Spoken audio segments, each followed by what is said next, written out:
So corporations are out to make money, and corporations are like dinosaurs. They're big. They grew from small lizard-like, what I call mom and pop shops, little factories from just small families, into giant dinosaurs. And there's something very important that we have to know about what distinguishes dinosaurs from a later evolution called mammals. Mm-hmm. Mammals are nurturers, meaning mammals take care of things. Okay. The concept of a mammal is that it has offspring and it creates a world to grow its offspring up in. And so mammals live into the future because they're looking at, I want to make a world good for my children. Mm-hmm. Reptiles don't have a future, they live in the present moment. Mm-hmm. And corporations are like dinosaur reptiles because they extract all the wealth that they can, but with no vision for the future. Mm-hmm. They only want to know, what can I do right now? Well, that's a reptilian problem. And the reptilian problem is we never plan on what is the consequence of our action in a future world. As indigenous Indians have always done, is you don't do something today without thinking about what is the influence of what I do Exactly. on the future of the world. Well, corporations, they don't care. Their first thing is make money. And so it's interesting when you say, I see ads against global warming, like global warming is not occurring. And I go, who is writing these ads? And it turns out corporations. And Exactly. the simple reason is this. They're really hoping for global warming because where the ice is, like in the Siberia or the Arctic or the Antarctic, underneath that land is all the minerals they've never been able to get. So they're so excited by the fact that if we have global warming and all the ice melts, then they can mine. There's a lot of stuff underneath it. So it's like course. a corporate interests are actually pushing Exactly. against our survival Exactly. because they need to make money today.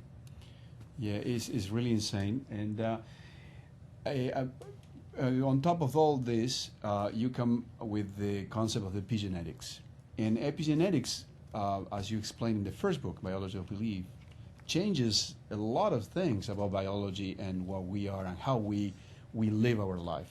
Yeah, it's a totally empowering for the individual Exactly. human awareness. And even though it's been known for a long time, it's not in the interest of the government and the control agency and the corporations Mm-hmm. to give us this information, because when we become empowered, they lose their grip on us. Mm-hmm. Mm-hmm. So, how epigenetics works with the situation? I mean, how positively works with Yeah. the situation that we are in right now? Because it looks like a solution. You know? So Yeah. knowing that and changing beliefs and perceptions and way of conduct and things like that. Before epigenetics was a science called genetics. Yes. I taught genetic control, which literally says control by genes. Well, as far as we know, we didn't pick the genes we came with. We can't change the genes, and the genes control our lives. We begin to be taught that we are victims of forces outside of us, and that we should be afraid of the future, and that we should be afraid of our health. And look at how bad health is everywhere, and you're part of this. So the more you're afraid, Mm-hmm. it actually turns out biologically the sicker you can get, because fear is a promotion of illness. And so basically it says that there's a new science that's been understood. I saw it 40 years ago. It's taken a long time for the scientific conventional community to begin to acknowledge this.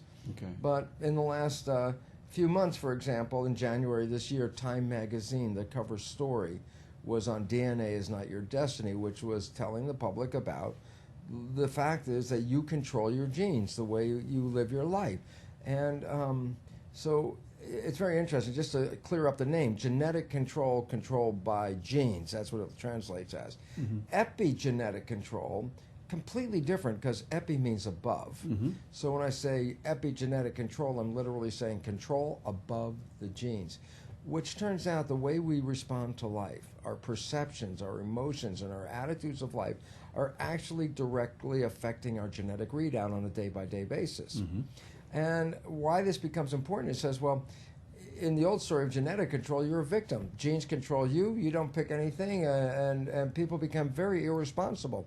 You tell me I'm a victim long enough, there's a point where it's like, well, if I'm a victim, then I don't really need to worry. I don't care about anything. There's nothing I can do. Yeah. Nothing I can do about it, so I lose any responsibility. Mm-hmm. And now the epigenetic one is totally different because it says, as you change your perception, you change your genetics. Well, if that's the simple understanding, then there's a simple truth, and that is, we are powerful creators because we're the ones that can change our perceptions.